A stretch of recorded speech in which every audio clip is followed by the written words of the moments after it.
Good afternoon. This is Mang from Design Plus Code, and today we're going to prototype and build an app from a design that we have made before.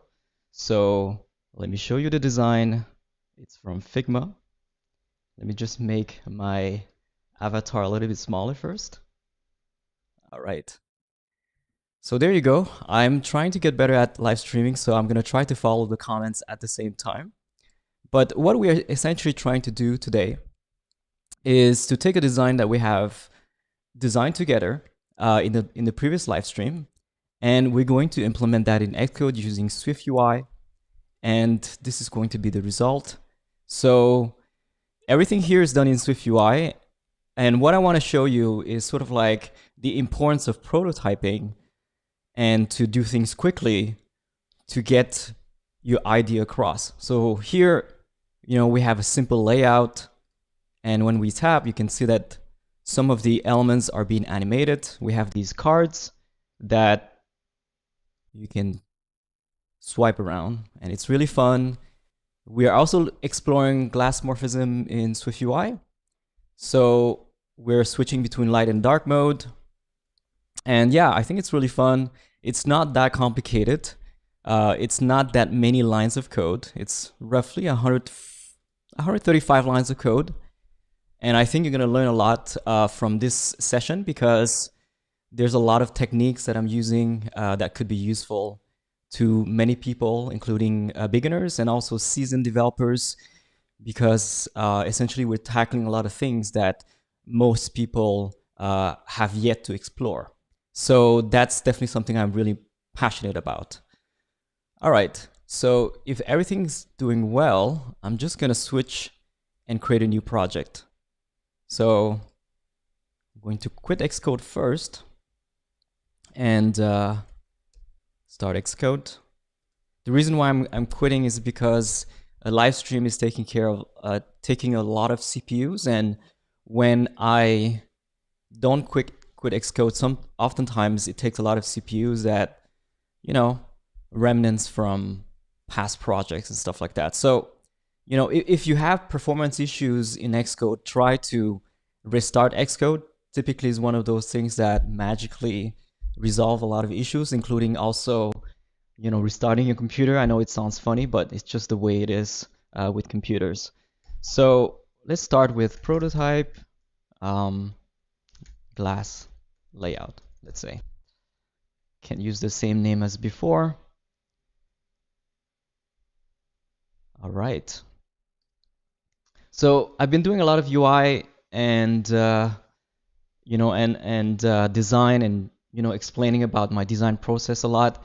And I also really enjoy doing the coding aspect of it because I feel that this is so important and really informative to the way that we designers should be designing our layouts.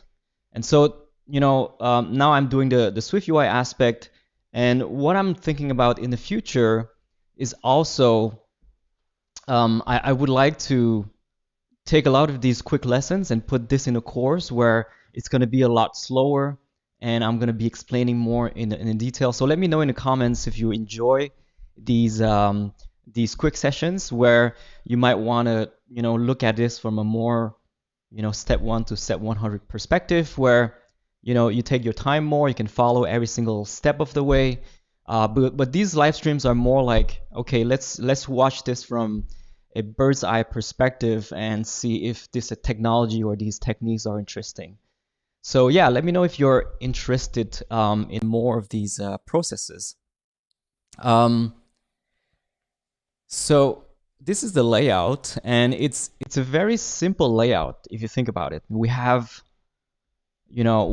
like a bunch of text here, which is essentially a VStack of multiple elements. What is interesting and what we're going to be exploring a lot today is the gradient aspect. So for example, this is an angular gradient, and this is a blurred layer on top of that. So creating this kind of like 3D sphere, but in reality is just vector, and that can be easily replicated in code. The same with these cards, we're using what we call Glassmorphism, and essentially, it's totally optional. In reality, it's just a background blur, with a material sheet, and we're just adding a little bit of drop shadow, and we're also adding a little bit of outline here. That's kind of like what we're doing more, and those things are optional. If you don't want to use the outline or the drop shadow, that's totally fine. It's going to fit very well in the context of iOS design. So, you know, I try to be consistent with the website, and that's why I'm playing with this technique. You can also use like either a 1-point outline or a 0.5-point outline. And we're using a blur layer, and again, we're gonna replicate those techniques in SwiftUI rather than using it just in the design tool. Yeah, a lot of really interesting techniques. We're exploring gestures, and I also want to show you this plugin here called SwiftUI Inspector. So if you go to the community, there's a plugin called in SwiftUI. Let's just search for SwiftUI, and you're gonna find this. It's called SwiftUI Inspector. You can install it. What it does is that you can export a lot of the colors, a lot of the elements, the shapes, and you're gonna be able to, you know, export that code in SwiftUI. Now, it's not perfect, but I think it can, just like exporting CSS from Figma, it's gonna allow you to take to some extent instead of starting that from scratch, especially good for gradients, for complex shapes and stuff like that. So that could be really interesting for you to try. The website itself, and by the way, all the resources discussed in this session here is in the description.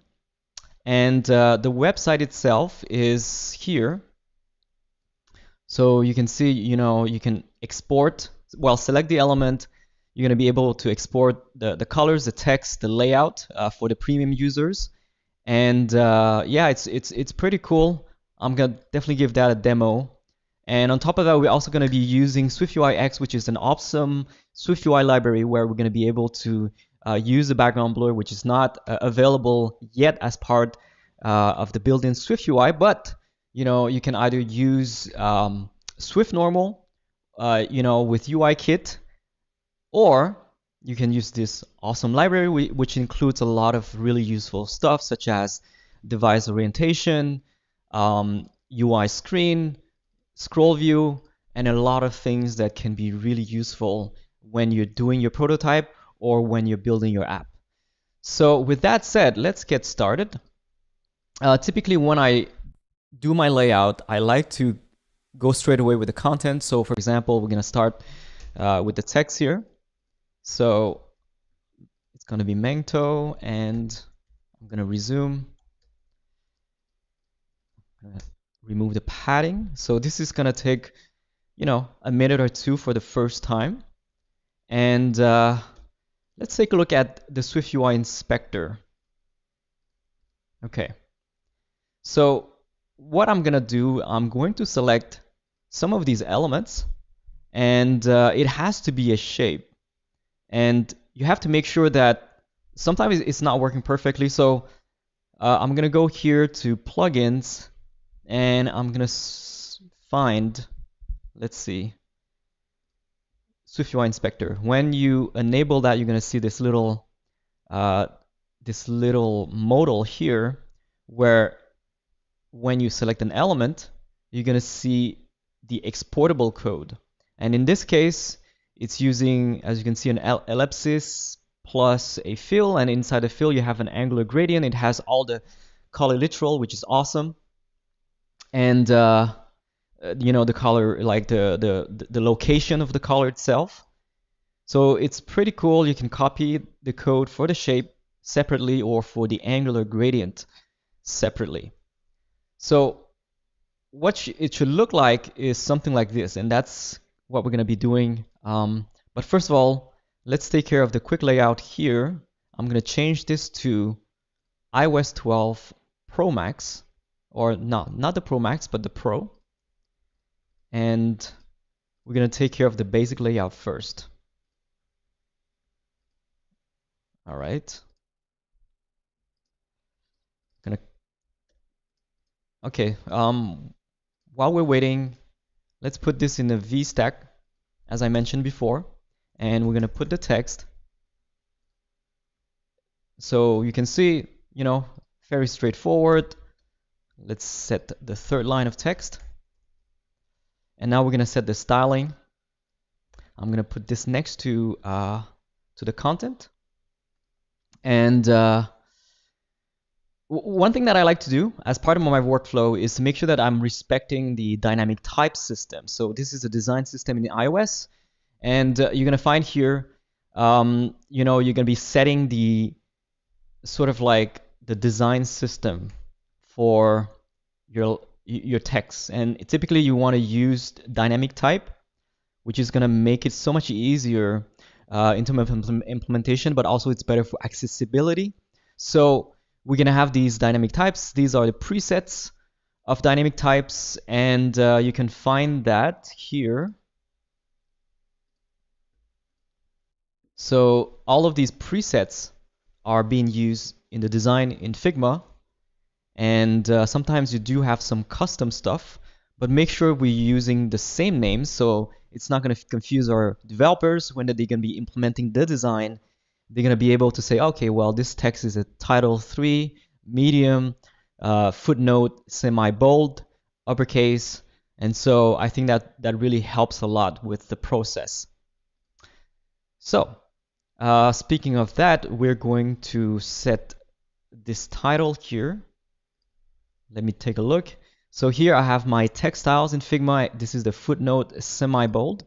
So I'm going to set font footnote and then font weight dot semi-bold. As you can see, very consistent.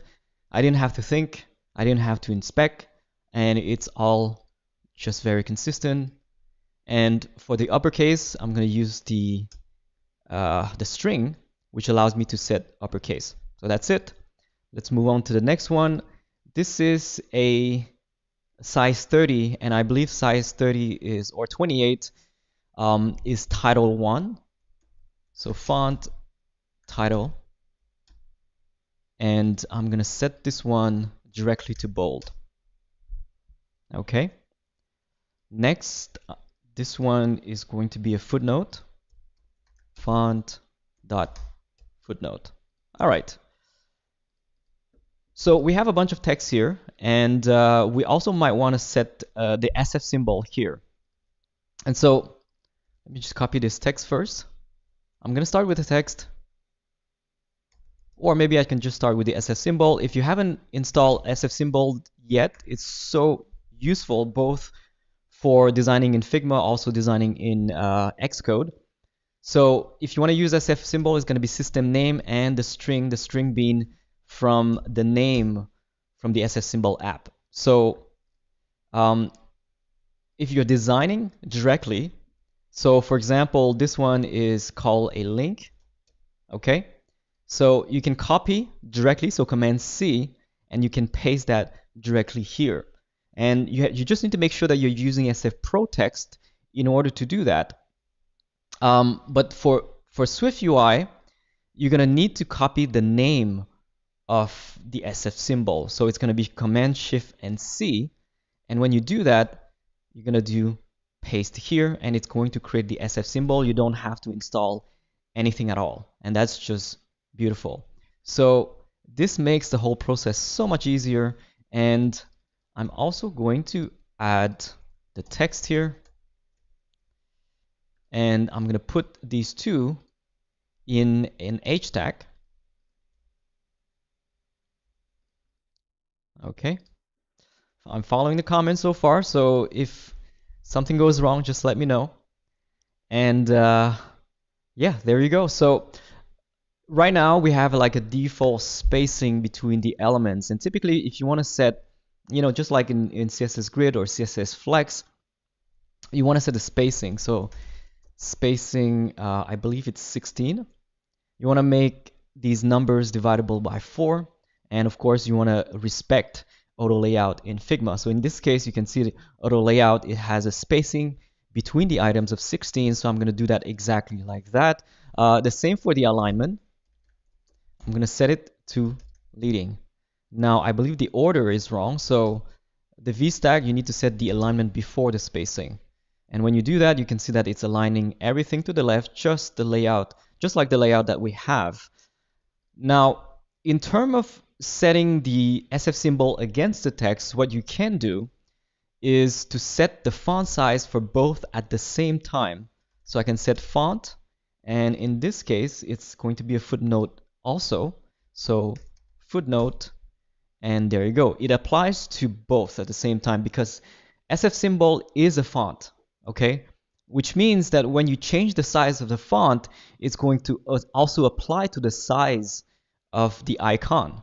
And most importantly, what you're going to notice is that when you set to both the same size, they perfectly match each other using the same baseline and all of these things that makes it so harmonious between the two elements. So that's why when I apply it to the H tag, just like in CSS, when you apply the CSS property to the parent container, it's also going to apply to all its child elements. So with SwiftUI, it's the same way. When I apply the font modifier to the H tag, it also applies to all the elements inside this H tag. So that's really awesome. By the way, if you enjoyed this live stream, please give a thumbs up. That allows us to continue creating more awesome content for you. So thank you very much for those who have and subscribed. All right, so here we have our basic layout, and now we can take care of the gradient. I think this is the interesting part. As you might have noticed, this portion here, of course, if you have like a premium subscription, you can set like this content. I believe it does, import and export all of this code here. Maybe not perfectly, but to some extent, at least with the content. But like I said, when I do CSS, the same way, I like to export the colors, the gradients, the background, the corner radius and all of these things. I'm gonna do the same with SwiftUI. So don't think of it as trying to kind of like invent or build your app for you, but more like, okay, well, these are the colors that I need. These are the color literals that I need, and I'm instead of passing a bunch of loops in order to get the hex code and copy and paste between each other, you can just get straight away from SwiftUI Inspector. I think that's really interesting, something that you can do for sure. All right, now let's take care of the background. Now, if you want to set the background, I'm going to put all of this stuff inside a Z-stack, okay? The Z-stack allows me to pile things together in an overlay or three-dimensional perspective, if you will, versus the V-stack is more like laying out things horizontally or vertically. So one thing that I like to do, and this is a very important technique, especially if you're doing prototyping, but also when you're doing production code, we actually use this technique quite a bit. We are going to code split or component inside the view itself. Now, why do I do this inside the main view? Well, it's much easier to pass the data and also to use the root data from content view versus if you're extracting subview, it's going to create its own view, and you're going to have to pass the props, pass the states, and create a binding, which can definitely complicate things a little bit. Especially if you're prototyping, you want to make it super quick. So one thing that I like to do, and especially to not distract yourself when you're prototyping, is to move this and set that mini component. So let me create that. It has to be outside of the body. So var content, I'm going to call that content of type SomeView, okay? And I'm going to move the VStack here and paste it inside the content. Now, this is my component, and this component can be referenced just like that. So like this, you have your key structure in one place, and then you have your mini components in another place, all sharing the same states and the same properties. And I think you're going to see as we advance, it's going to be so useful to do that. So now I have my content in the background. I want to be able to set the background. So we're going to set the gradient right here. Now, I can essentially copy the entire thing. So the angular gradient, I just copy it and then paste it like this. And there you go. Boom. You have your angular gradient. And this is all directly from SwiftUI Inspector. Now, I must say, this is not perfect. We have to, for the angular gradient, you know, it's missing a color here. And also you have some extra information such as the location, because in Figma, you can really customize the location of your gradient. If I set it at, no, not here, but here, you can see that I can move the location around, and that's why we need this location value. But oftentimes, you might not necessarily need that, and especially when you customize the colors, which is not perfect here. What I'm going to do is instead, I'm going to start from scratch, because I'm still going to use the color literals because I think this is super important, instead of like going back and forth and copying the hex code and stuff like that. So now I'm just going to do angular gradient parentheses, and let's set one of these presets. I believe it's this one. And so it has already some preset value. Make sure that you're fixing some of the code, and voila. So this is my new angular gradient. And instead of using the preset value from the auto completion, I'm going to copy the color literals just like that. All right, this is fun.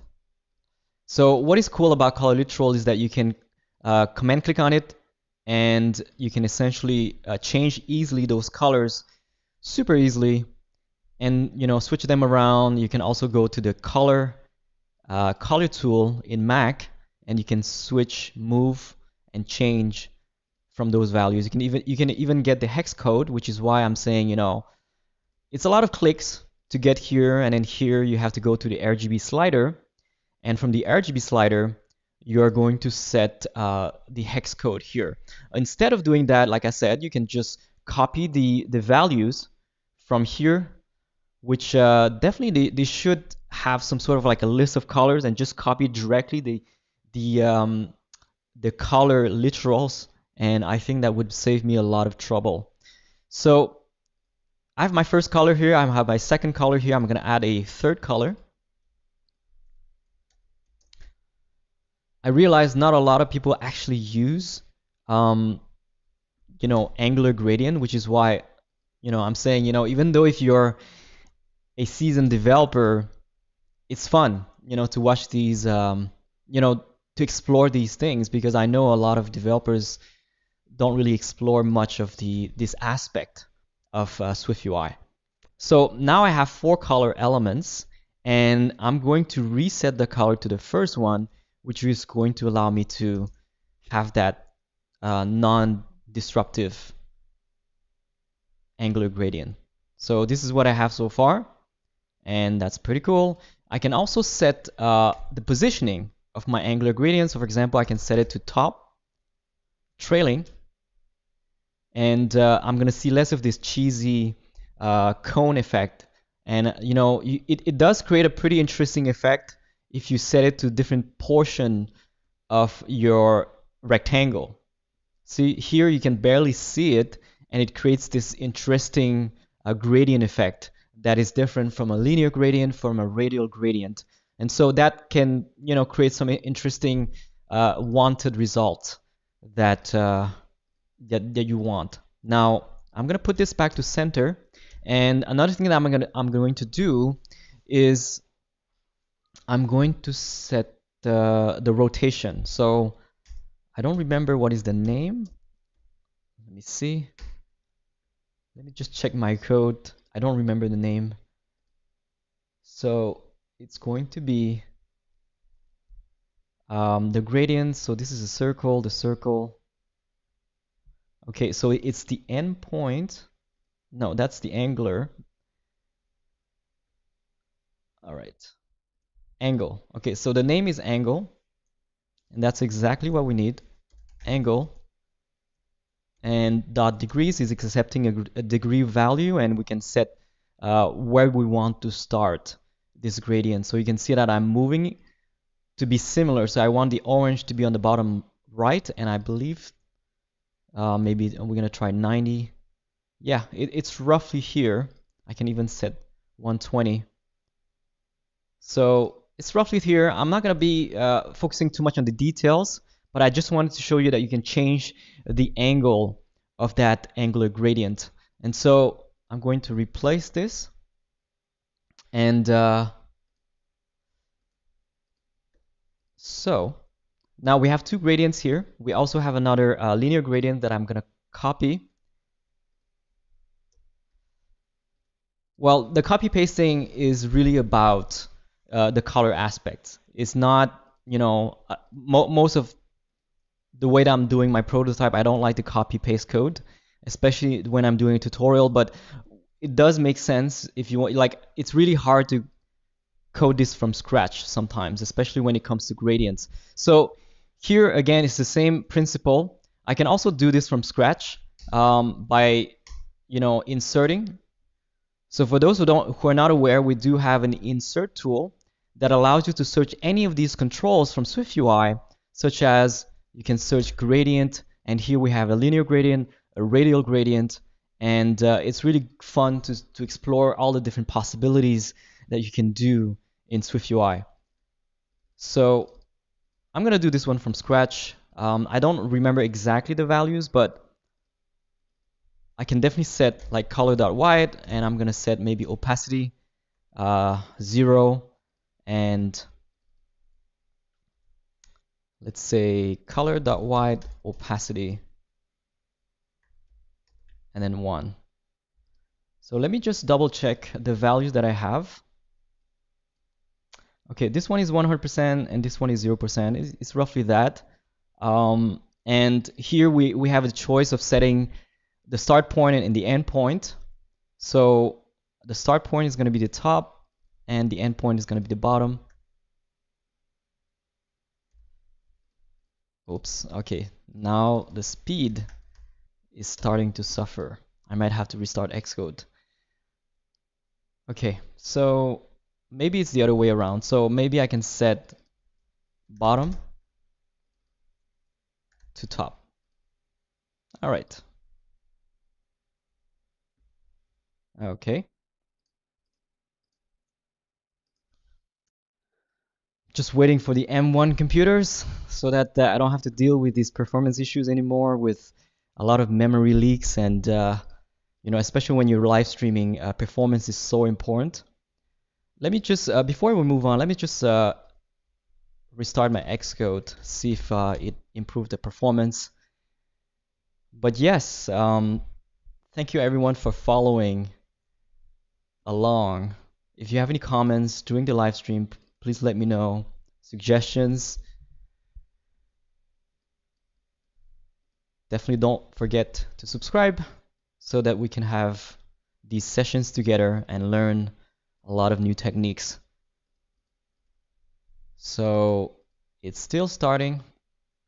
Let me move on to the next thing. The next thing I want to show you. So right now we have this background here. And what we want to do is to hide that little cone effect in the middle. So one thing you can do is to maybe put some elements here. These are blob elements. I haven't really figured out how to do it in SwiftUI by simply using code.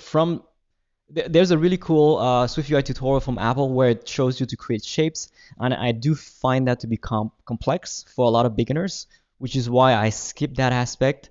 But otherwise, you can always export the elements. So this is exactly what I'm doing right now. I'm just moving the elements outside, and I'm going to export them to PDF. And when you export the PDF, as long as you're not using background blur, if you're not using blending mode, PDF and SVG is going to work fine with these elements. So let's bring those images. I'm going to go to the assets catalog, and I'm going to drag and drop those elements. So here, drag and drop, and voila, we have those elements, and we can use image literal to reference those images. Okay. All right. Now, what I'm going to do is I'm going to separate this. I'm going to put this inside a Z stack so I can separate it from the content. And yeah, this is what I have so far. And I'm also going to bring that image literal. So image, UI image, UI. Okay, there you go. And then literal.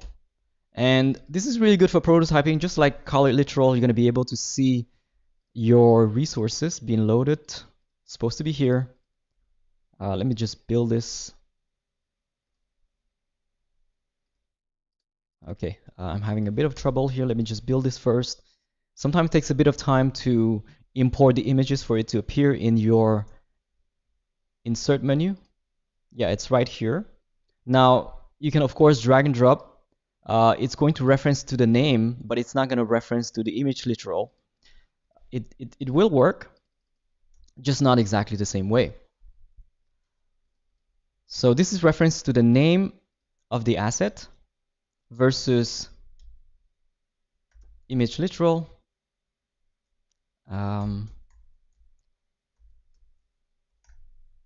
Hopefully it works this time. There you go.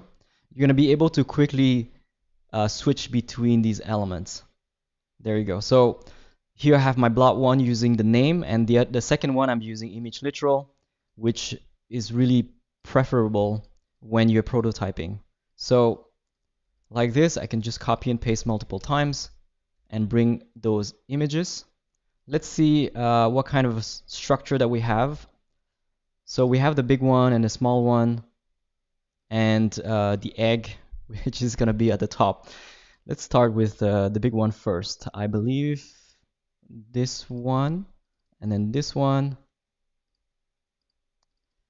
This is super friendly to designers. If you're a developer, I think it's really good if you want to onboard your designer and help you create a layout to set up something that is designer friendly.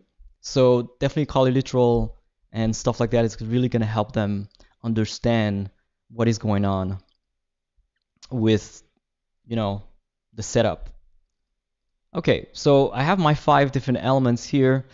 Make sure that the size of some of these elements don't exceed the total. Otherwise, it's going to push everything. Just like an H stack, V stack, the Z stack as well, which is why you can see that it's pushing the text content. So there's one element here that's bigger than all the other ones. It's exceeding the size of my screen, and this is the one. So for this one, I'm going to set resizable, and I'm going to set the aspect ratio to fill, and I'm also going to set maybe the frame to be more limiting. So maybe 320. There you go. So this is a lot better. And at this point, I might want to position things. So one of the goals was to be able to hide that conic effect in the middle. And here, I'm just going to place my elements based on the center. You know, again, I'm not going to go too much into the details and the perfection, but depending on where it's referenced, so in SwiftUI, it always starts from the center, which makes it adaptive to all different screens. So if you think about it, when it's center versus top left, you know, you can easily adapt that to any screen and with minimal changes. So I have a issue with the cam, so I'm going to close that for now. So now I'm going to position this. For example, this shape I'm going to move to the bottom. So one thing you can do easily is to set the offset. All right, so maybe 200. I don't remember all the values. I'm just going to go by hand. And of course, you can set like, you know, setting the values and showing the distances from Figma. So I'm just gonna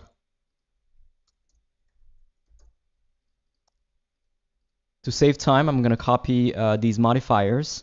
So for example, this egg here is gonna be to the top right. So minus 200 and maybe 200. Hopefully it's going to get it roughly here, not the X value, but the minus here. Okay. And the same.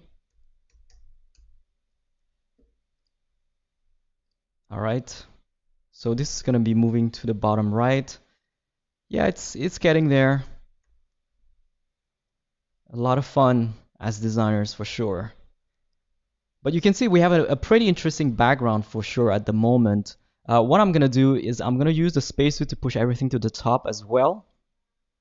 So here, right inside the V stack, I'm going to use a spacer. So that's going to move everything to the top. I might want to add an avatar as well. But first of all, yeah, let's add an avatar. And I forgot to bring the avatar. So let me just bring that to my assets catalog. Yes, I know. The camera is not working anymore. So, all right. So let me bring the avatar. All right, so let's take this one. I'm gonna name this avatar. And so we're gonna create this this element here. We have the avatar, and then we have the blur background, which is kind of like a glass layer with an outline. And we also have this this circle here that is using an angular gradient, and we're going to start that from scratch instead of importing from an asset. So first of all, I'm going to go to my content. So my content has a V stack, and I want to set my avatar right here. So first of all, I'm going to import the avatar. I'm going to set the size, which is going to be 26. So frame. Whoops. Okay. Height 26. So I'm just gonna quickly fix the webcam because it keeps giving me that error message.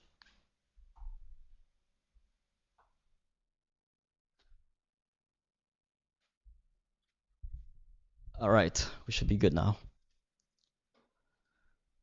Okay, so the webcam is here. There we go. Let me resume this, and I have my avatar, the size 26 by 26. I'm going to see that right here. And yeah, the same with image. We're gonna have to make it resizable, and we're gonna need to set aspect ratio to dot fill.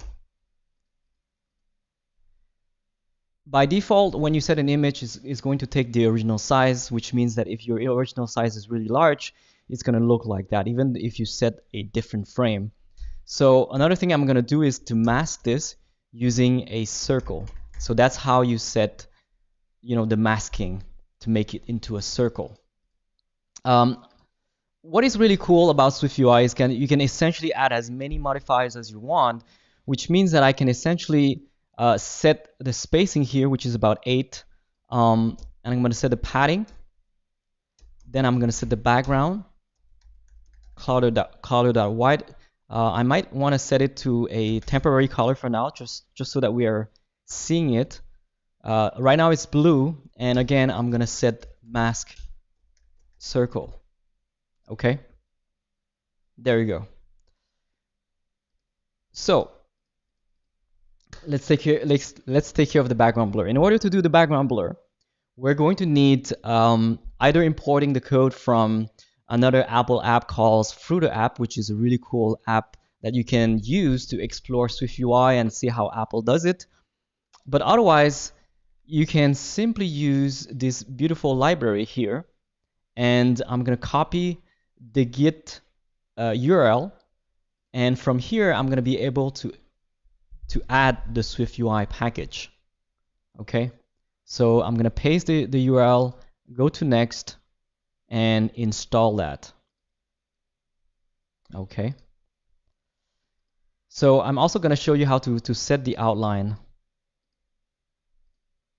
Beautiful.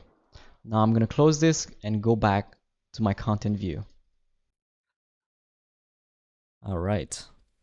By the way, you have to kind of resume every time that you're changing the structure of your app. So whenever you're changing a state value or a property value, when you're changing the, you're creating like a new component and stuff like that. But whenever you're changing inside the body, okay, inside the view, you don't have to resume it. And unfortunately, that's one of the things that, I think SwiftUI can definitely improve next year for the WWDC. Hopefully we don't need to click this. It's just going to do it by itself in the future. So, all right, so we have this. And instead of the color blue, I'm going to use the background blur. In order to use the background blur, I'm going to import the library that I just installed, which is called SwiftUI X. Let me just make sure that it's here. It doesn't seem to have found it. Not sure. I'm just gonna build it. So that's the beauty of coding. Sometimes it doesn't always go perfectly according to plan. Option Command P is your best friend. Yes, I do like Option Command P. I just find it a little bit, I have to, because it's not the most intuitive keyboard shortcut, right? Because it's like 3 touches. Anyways, I don't always think about it. Some of the keyboard shortcut I'm used to, but definitely not Command Option P for some reason. It's not registered in my head yet. So import SwiftUI X. Boom, it's here. Okay, now that I have imported the third-party library from the community, I'm going to be able to use whatever is inside that library. So for the background blur, it's called Visual Effect, by the way, in the iOS. And the name is called Visual Effect Blur View. So with that reference, I'm going to be able to set that as part of the background color. So here, what is interesting about SwiftUI is that the background, the overlay, is accepting any view, and a color itself is a view, which means that I'm going to be able to use that visual effect blur view, okay, instead of a color. And I'm going to set the blur style. The blur style is going to be, let's say, light. Okay. There you go. Now, one thing to note is that whenever you're using the background blur, it's not going to be apparent in the preview unless you play it. And if you play it, as you can see, it's a light mode, which means that if it doesn't have a background, it's not going to be apparent. So what I'm going to do here is I'm going to set a background below that image, and so that it's more visible. And here I'm going to set, let's say, a circle that's going to be the same size. And let's see, the fill color, it's going to be color.blue for now. We're going to replace the color later, but you can see that I have set a circle behind it, and on top of that I'm going to use the offset. So whatever is the offset from here, I don't have the exact numbers, but I'm just going to set it to x, let's say -100, y -50. Okay, let's see how it looks like. Maybe it's too much. Okay, maybe it's a little bit too much. Okay, there you go. So this is my planet, and maybe the size is actually bigger, so let's make it into 84 by 84. So I'm gonna set a frame. I think I'm gonna set this after the fill. So frame width 84, height 84. As you can see, like we're essentially doing the same thing as as designing in Figma, except that we're doing it in code, which means that we have so much more flexibility in terms of prototyping it and creating a real app out of it. So you can see that my background blur is working because the blue is being sort of merged into that blur layer, and that's really cool. Now, this is used as a mask. If you want to add an outline, I'm going to set overlay instead of a background. So the overlay goes on top, the background goes at the bottom. And we're going to set circle again. And we're going to set stroke. So the stroke is going to only use the outline. And we're going to make this into a fill color.white. So this is going to change the color of my stroke, okay, or my shape. So the stroke itself, I'm going to set to the line width. By default, it's set to 1, but I can set it to 0.5, okay, which makes it more thin and more like a hairline. And so that's what I have right now, which is very much like what I have in the design, except maybe for the sphere here. So I'm going to use SwiftUI Inspector, and hopefully I can get a pretty accurate result for here. And I'm going to replace that, you know, instead of the blue, which is here.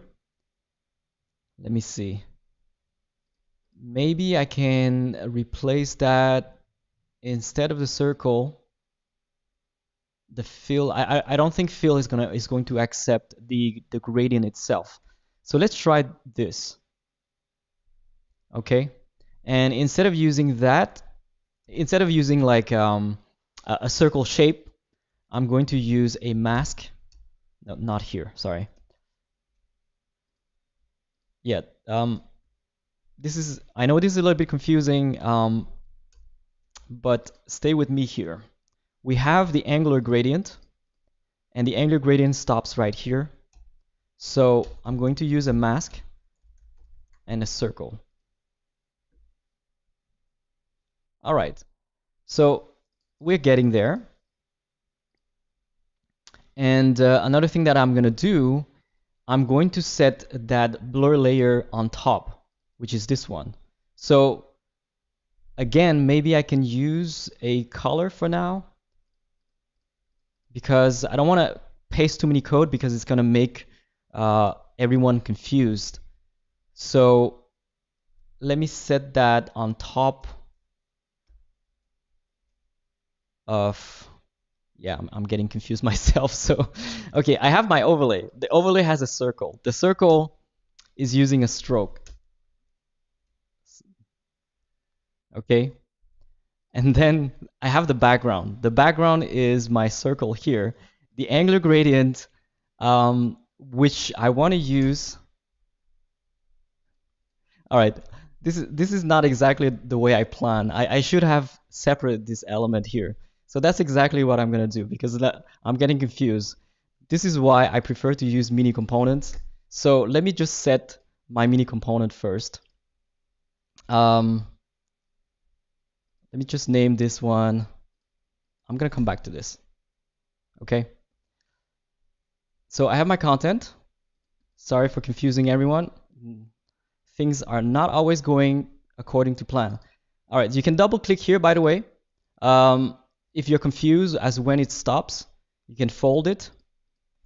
And we're gonna set, let's say, var circle, some view, and then paste. So this is going to be my circle. I'm going to separate this. We do have an additional thing going on here. Okay. So this is my circle, and this is using a angular gradient. So let me try this again, making sure that I don't have any problem in my code. I do have some issues in my code.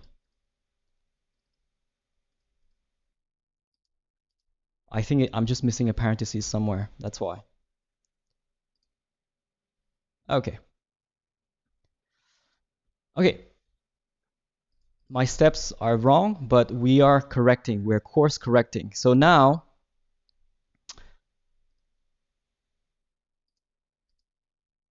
okay, I'm back to having just my avatar and my background blur and my circle with a stroke. So what I'm gonna do, I'm going to put the background. The background is going to contain that circle component that I just created.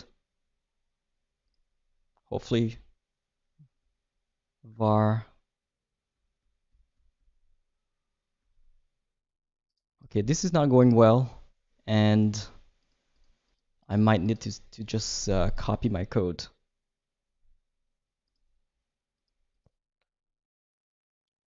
The circle should be working. So vars live streams. Okay, so I missed an R here.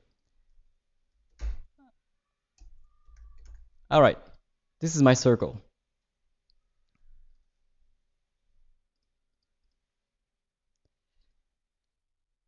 All right. Okay, so I have my circle, and now I'm gonna move it. I'm gonna set the frame first to width 84, height 84. Maybe I can actually just put it here, so it's gonna be less confusing. So my frame is gonna be on top of the angular gradient, and I have my frame size, and I'm going to set the offset. What I was supposed to do is also set an element which is going to be an overlay, and maybe it's going to be a circle. You know what? Let me see if I can just get the code, because at this point I'm just confusing everyone, and this is not going well at all.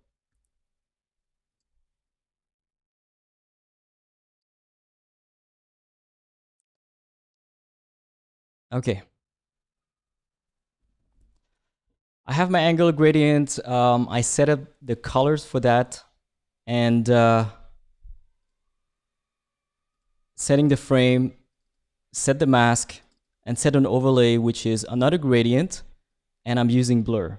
I'm not sure why it's not showing here. Oh, that's because I haven't set the offset yet.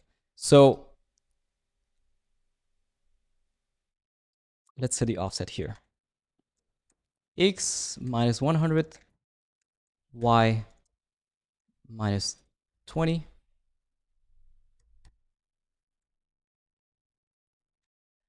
I don't think there's a limit to the number of modifiers you can apply.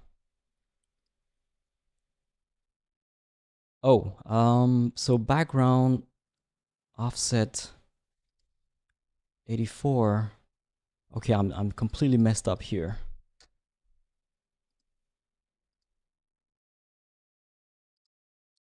Mask circle.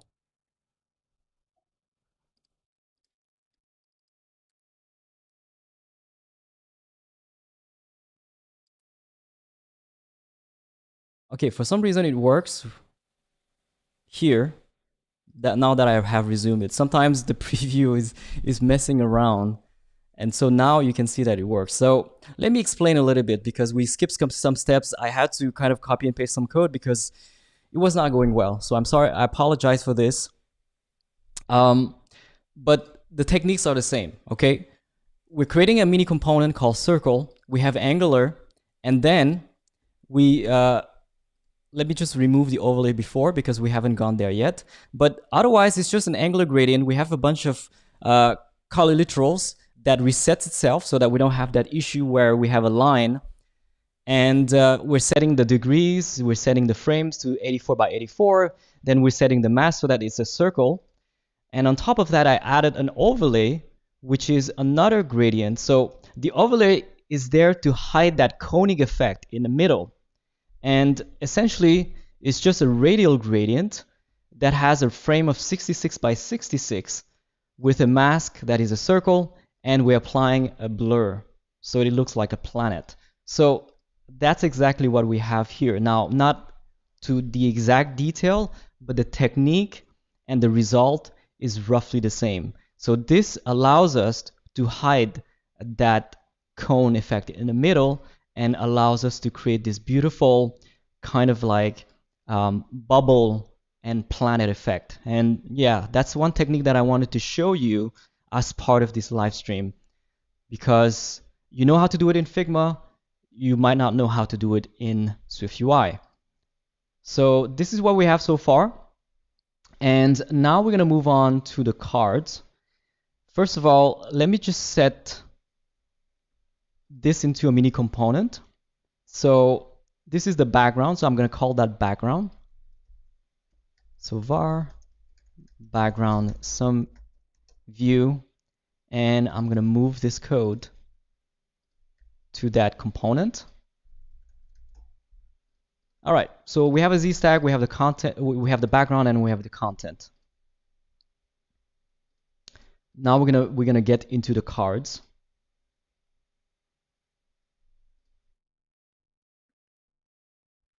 Okay.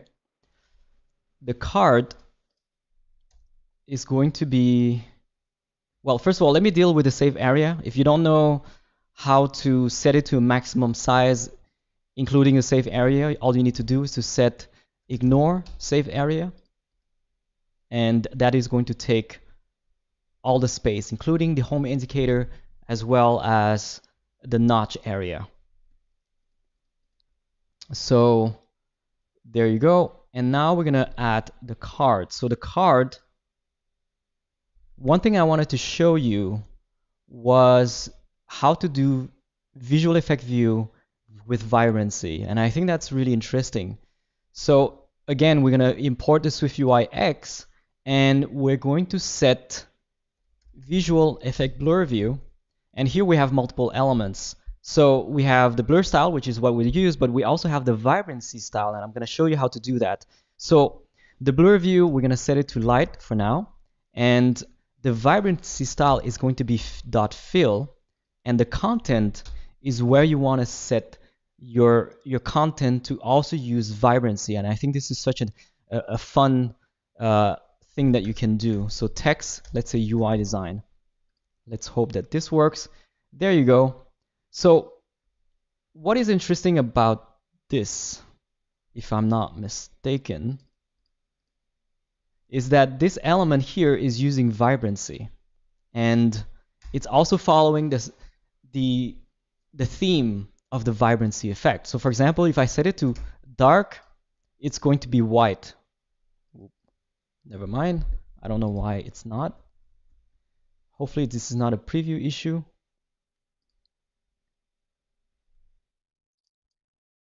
Okay, vibrancy style and then content. Let me just look at my code. Sorry, guys. It's supposed to work. So we have the card element. Okay, the card element. Okay, I think I need to set the content here. That's why. And for some reason, when I was setting this, it set that outside of the parentheses, but that's not exactly what I want. So instead of doing that, it's important to set, after vibrancy style, I'm going to set content, colon, curly braces, and hopefully this works.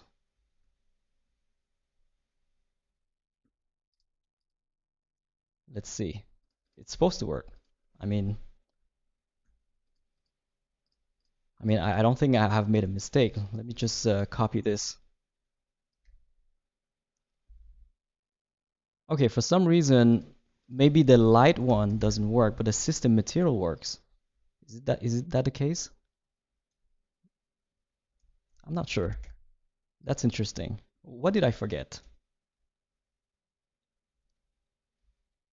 Okay, well, anyways, I do have the source code for anyone interested. I'm going to be including the source code, and you're going to be able to see that. So it's visual effect blur, blur style, and vibrancy style, and then we have the content.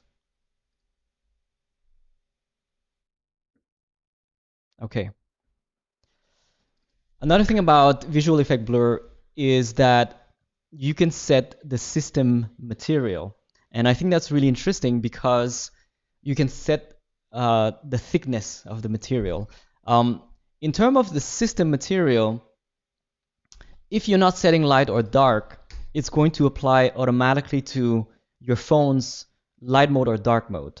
So if you set it to system material, you know, if your phone is at night, then it's going to show it using dark mode and vice versa. But if you want to be specific, you can set it to light or you can set it to dark.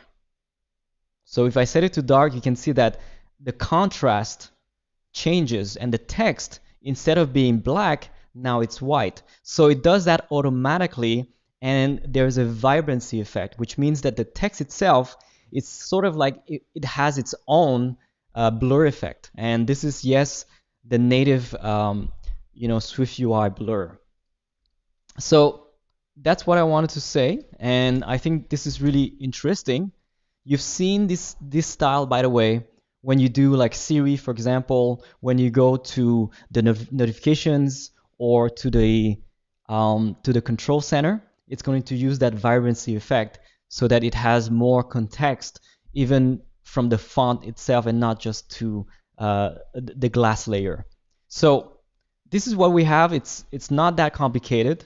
What I'm going to do here, I'm going to set the size to maximum. So, okay, so this is my visual effect view, and I'm going to set the frame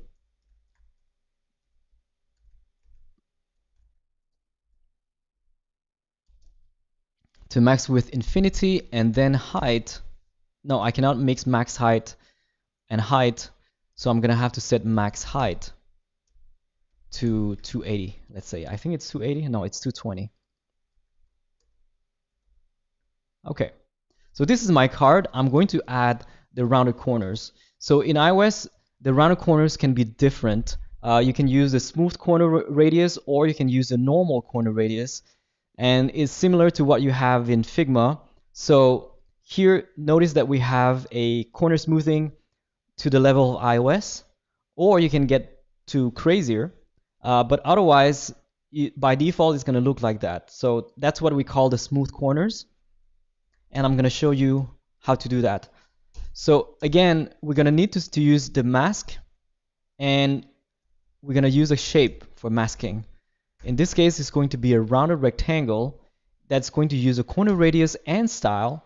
So in this case, I'm using 30, and the style for continuous is the same as the smooth corners.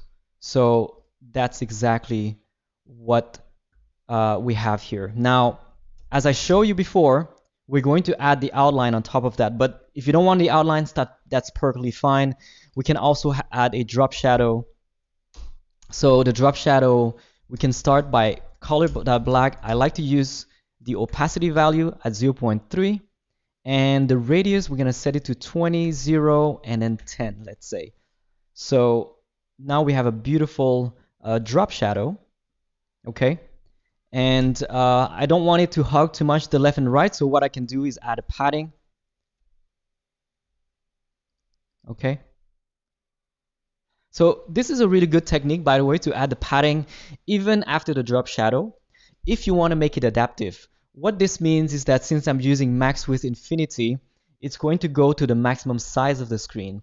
And instead of setting a fixed size or a max width, I'm using the maximum size of the screen, and I'm adding a padding so that it doesn't hug that screen. So this is a really interesting technique that I like to use. Now I'm going to show you how to set also the outline. So right after mask, I'm going to set overlay, and the overlay is going to use that rounded rectangle. The rounded rectangle being the same, and I'm going to use the stroke. Line width, let's say 0.5. I'm also going to set the fill to color.white.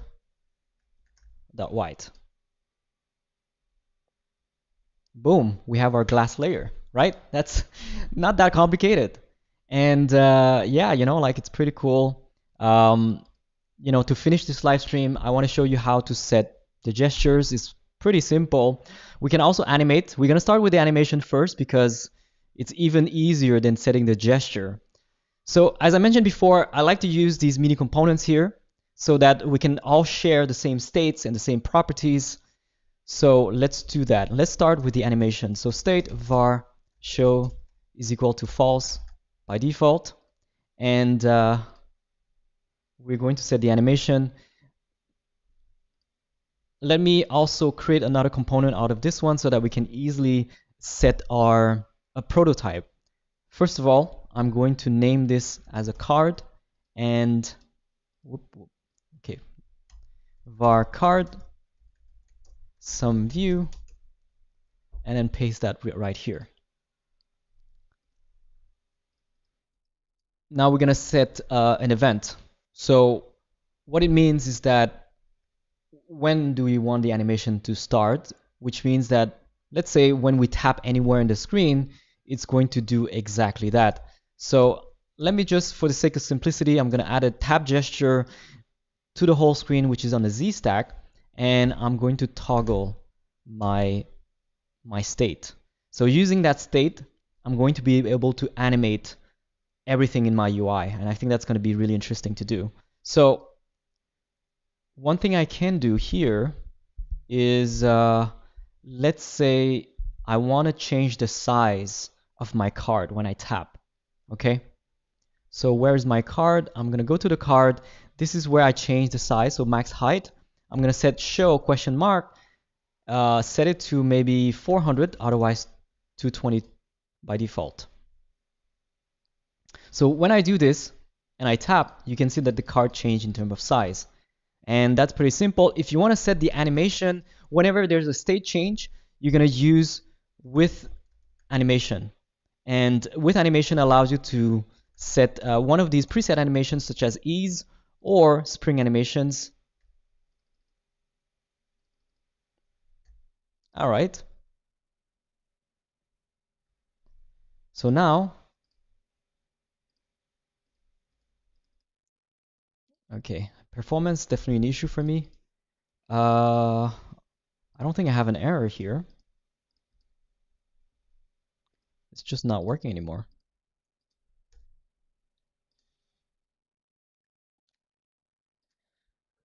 Let me just reset this.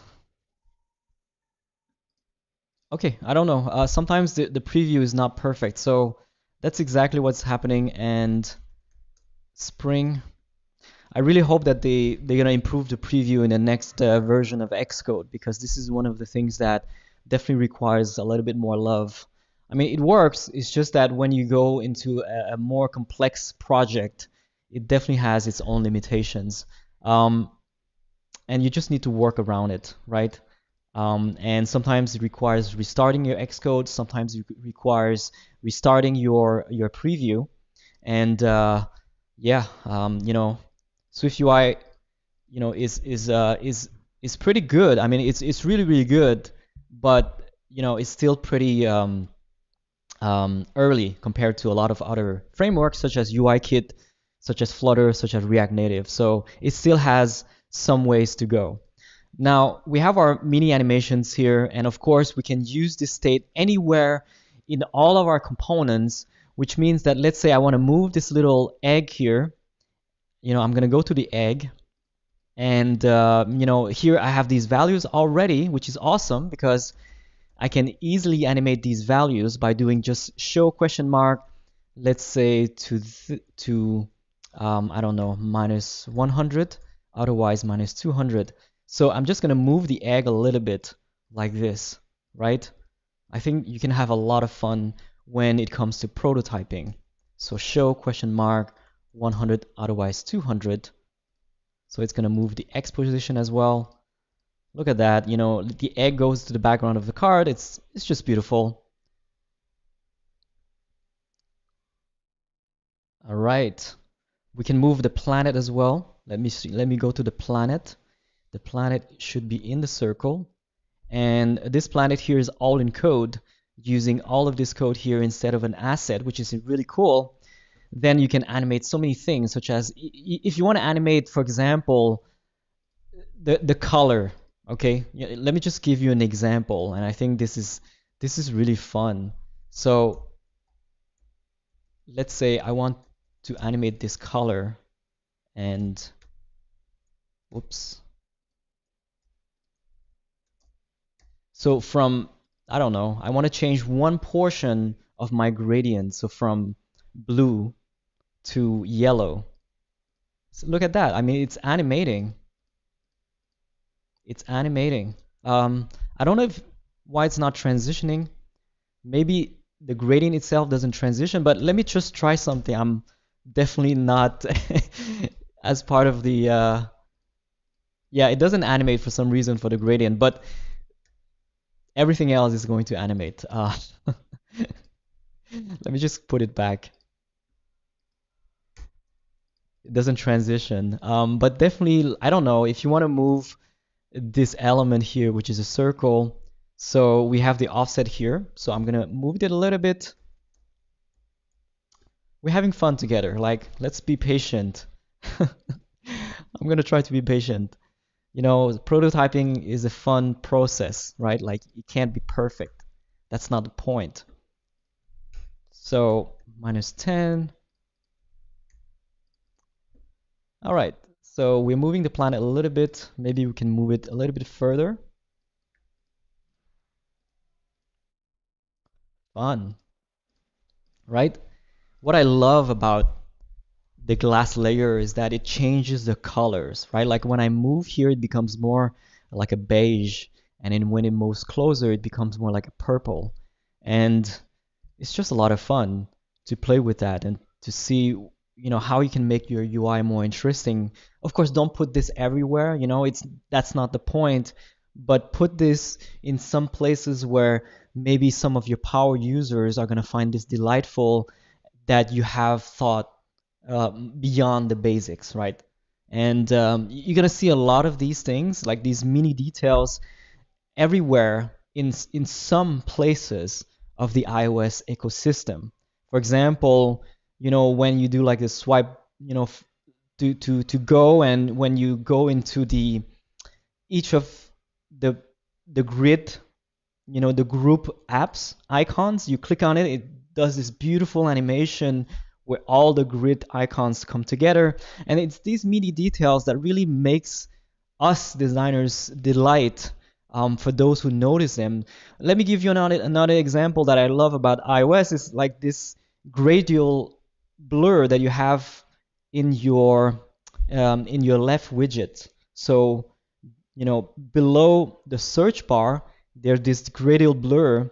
I mean, someone had to work on this, right? Like it's not like necessary, is not essential to the app or to iOS, but it's just the kind of details that makes people really appreciate the efforts that you put into your product.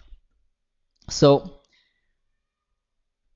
that's what I try to learn a lot, because these are the kind of things that, you know, not enough people are exploring, and not enough courses are being made about these details. So we have this card. We're gonna set up the gesture now. So in order to set the gesture, we have a different type of state. Instead of a Boolean state, we're gonna set a view state. So a view state is going to be of type CG size, which is going to be used for the positioning, and I'm going to use .0, so it's going to be the reset position. The initial position is what I mean. So using this state, I'm going to be able to set the drag. But first of all, maybe I want to set 3 cards, right? So now that I have these components, I'm going to set 3 cards. I'm going to use the offset, and let's say X position, maybe not X position, but Y position definitely -40. And let's see. Okay. And I'm gonna add a padding. So let's see. Okay. I'm not sure why. Okay, the padding, yes. So padding, maybe this one is going to be 10, this one is going to be 20, and this one's going to be 10. Again, you know, prototyping is just so much fun. You can play with these values, and now we have something that looks like this. So what else can I show you? So of course, we have set the state in order to be able to drag it around, and we're going to do exactly that. Now, in order to drag it, I'm going to set here. So one of the element, which is the front card, so this card right here, I'm going to set gesture. And the gesture, we have many types of gestures, such as drag gesture, we have long press gesture. We're not going to cover the other ones. We're going to focus on the drag gesture, parentheses. And the drag gesture is going to allow you to have multiple events, which is necessary in order to set the drag. So there's one called unchanged and the other one called unended. Unchanged is when you're moving it, so when you're swiping around your card, and unended is when you release it. So let's start with unchanged, and when you do that, we're going to receive values, which is value in, then we're going to update our state. So view state is equal to value dot location. Now, or maybe not location, maybe translation. Now, you might be wondering, why did I use CG size as a default value? And the reason why is because I want to store the value that is being received when I swipe around the card. So the translation value that I'm getting as props is what I'm storing. And so these two values need to be the same. So the view state is going to be a CG size because the translation is a CG size. So now, using the store state, I'm going to be able to apply that to my card. So therefore, I'm going to set offset, and x, I'm going to use that view state dot width. So CG size has a value width and height. This is using the width and height value. I'm going to use that as part of the offset for moving around my element. So view state, no, not view state, but y, view state dot height. Boom. Okay, let's take a look. There you go. I'm able to drag my element. Now you can see that when I release it, it's kind of awkward, which is why it's nice to use unended as well. And as you might have guessed, we're going to use value in as well, and we're going to reset the state, which is view state. So my view state, I'm going to set it to CG. Well, since it's type inferred, I don't need to set CG size because I know that it's a CG size. So I'm just going to set .0. So when I release, it goes back. Okay. I might want to add a transition.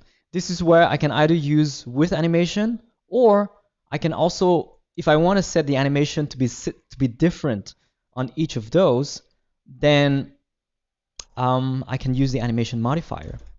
So animation modifier, I can set, I don't know, dot spring. Okay. So now I should be, boom. See, look at that. So much more smooth when I have my animation. See, everything is following. Super nice. I love playing with gestures. Now, I want to set so that the cards follow. So the trick that I'm going to use here, first of all, I do want the other cards to follow when I'm moving this around. So I'm going to set the modifier and just paste the same offset. Let me just put this in another line. All right.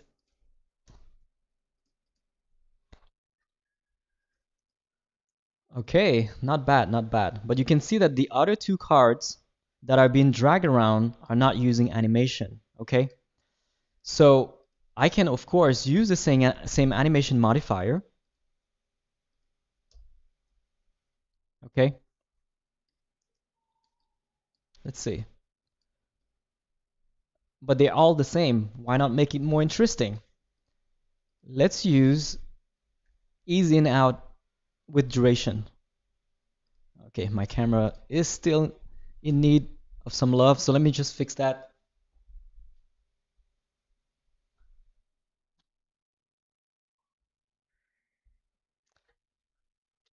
All right.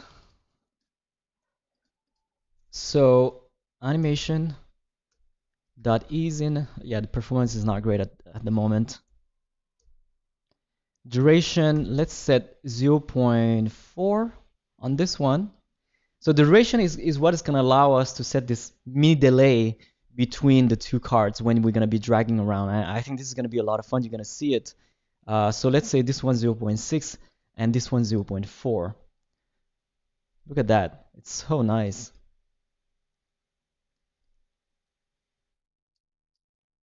And of course, you can play with the animations. You can play with the delay. This is something that as designers, we love to do. And I absolutely love using SwiftUI to prototype animations, okay? And just have fun with it.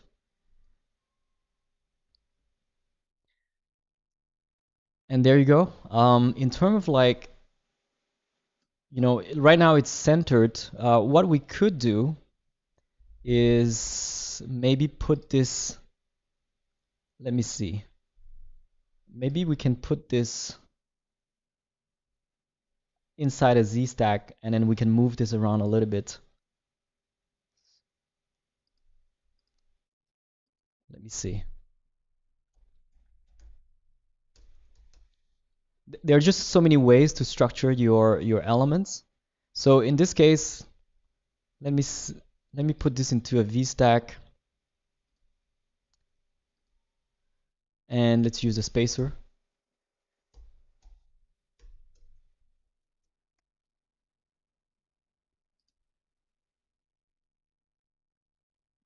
Okay, so now it's at the bottom.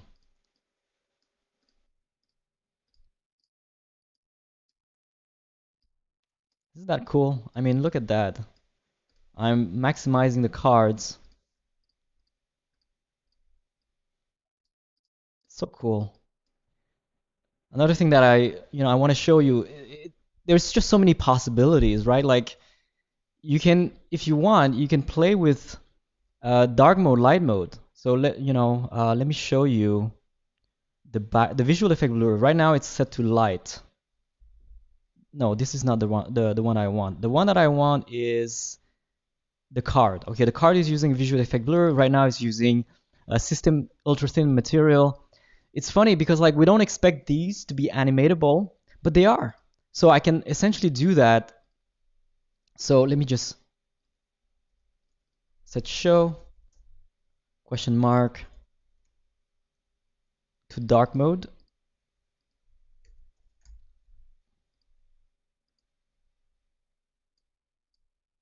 I'm using Notion, by the way. It's really awesome.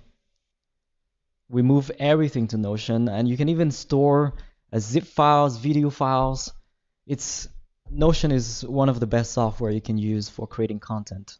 So as you can see, it's switching between light mode and dark mode when I tap it around, and yeah, it's really cool. You can change anything you want. You can use any modifier that you want. One thing to note is that when you're using the background blur, it's not going to work well with a 3D transformation, but it works well with rotation and things like that. So you can use it with blur. Another thing that you can use is Hue Rotation for changing the colors. So for example, if I want to change the color of this egg here, when it's moving around, so let's go to the egg.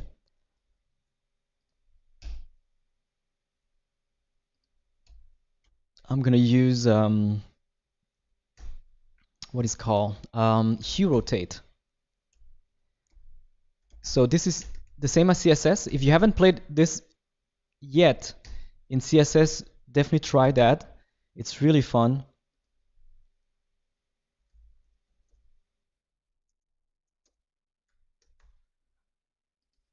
Okay, the performance is definitely not great, but we're almost done, right? We're basically like wrapping things up now. There you go. So I'm changing the rotation of the colors. It's not super visible, but let me just make it a little bit more visible. And maybe I can add this to pretty much everywhere, including all the elements. So the whole Z stack, right? That's gonna be fun. Okay, it's just the performance is not great right now. Look at that. I mean, it takes 1 second to respawn.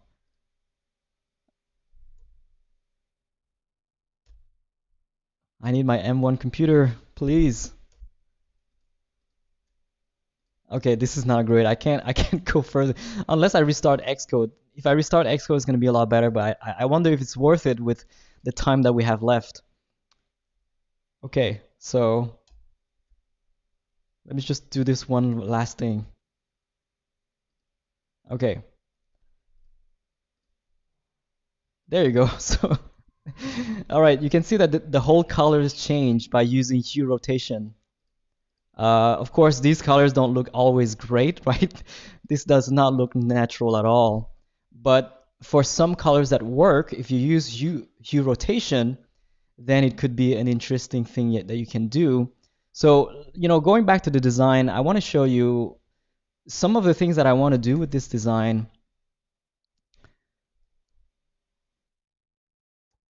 So for example, I think it would be interesting, of course, to have a planet because the planet makes this, this background, this glass layer more interesting. But also I want to use some blur animation in the background. So right now we're trying to explore different ways to go about it. Of course, you can go with the Stripe way or with the Apple way, as I mentioned before in the last live stream, which requires a lot more expertise in WebGL and maybe in some 3D software. But in terms of inexpensive operations and techniques, we can definitely use the blur, we can use a gradient, we can use a blob shape, and as you can see, we can use hue rotation to change the color theme between these different screens. So that's kind of like what I'm thinking in my mind. That still requires a little bit of prototyping to get everything across. But yeah, I think the angular technique is really interesting for some of these shapes, including the play button here that looks kind of like more interesting with some sort of a gradient that is more than just a linear gradient. It's a angular gradient plus a small blur layer on top. And so you can create these really interesting effects that you see here. And you can use blend modes. Oh yes, that's another thing that I want to show you, is that you can use blend mode to make things even more interesting. So blend mode, let's say soft light.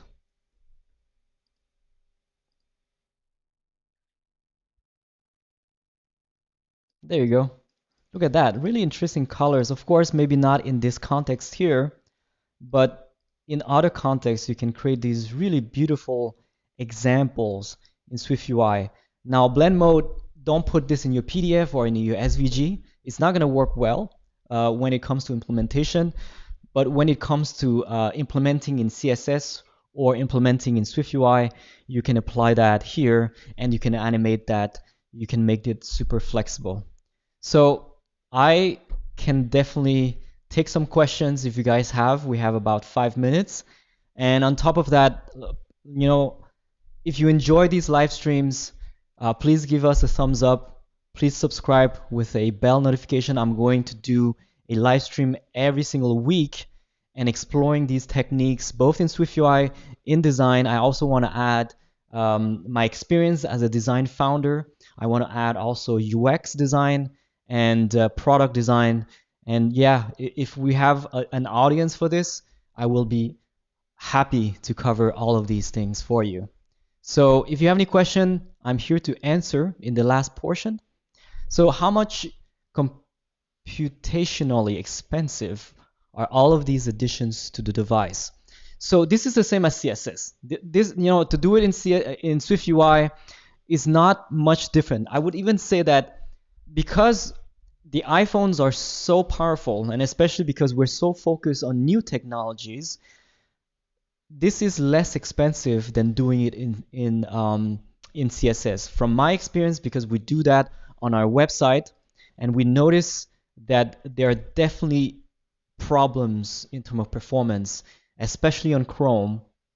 In Safari is a little bit better, and on the M1 computer it's just like amazing. You have no problem on the M1 computer. But some of these animations, if you're using the background blur, if you're using a lot of blur effects, you're using like maybe a looping animations. This is why we decided to sort of, making it stop, okay, and not making it loop.